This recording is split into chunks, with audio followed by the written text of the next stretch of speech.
We have G. Varun coming to us and speaking to us about the right to die. Do we have the right to die or not? First of all, good afternoon to respected chairpersons and chief spoken persons and all the audience. My name is Jeevan Kumar. I am here to say about the euthanasia, the right to die in the modern society. First of all, I like to say I would make things easier and say in the understandable language. First of all, what is euthanasia? Euthanasia means mercy killing of a person who is suffering with the incurable diseases and which cannot be cured in the future. So to reduce the sufferings and pains of a person, we would be using euthanasia to kill the person or mercy killing. There are two types of euthanasia. First, the active euthanasia and the passive euthanasia. First of all, coming to the active euthanasia means killing the person through usage of the lethal drugs. And passive euthanasia means killing the person by stopping the medication giving to the patient. And this euthanasia is legalized in the countries like Netherlands, New Zealand and Belgium. In India, the passive euthanasia is legalized in the 2018 by the Supreme Court. But the active euthanasia is considered as a crime and under the section of 302 and 304. This euthanasia, the right to die in the modern society, has molded many changes, and there are many debates and arguments going on in the society about this euthanasia.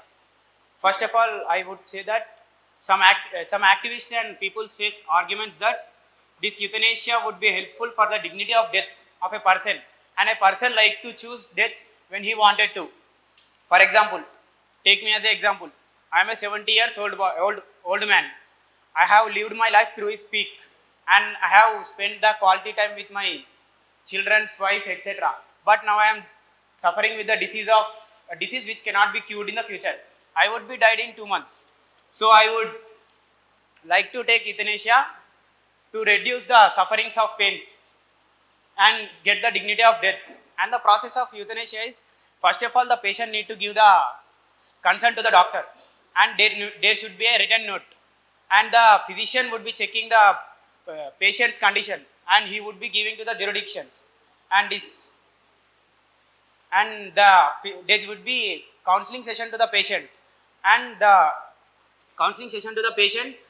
next he would be giving the time, approx 90 days for reviving his decision, and the family consent must and should be, and at last through the higher officials and jurisdiction he would be giving the euthanasia. And some critics says that in the modern society the population is growing rapidly, and as the poverty also grows rapidly, and this euthanasia would be affected on the vulnerable peoples like elderly people and financially backward people. They would be using euthanasia to reduce the financial burden on their family. And some religious people had says that this euthanasia is against the religious and cultural practice in the society from the history of. So I would like to conclude that the right to die is the liberty of a person, and he has a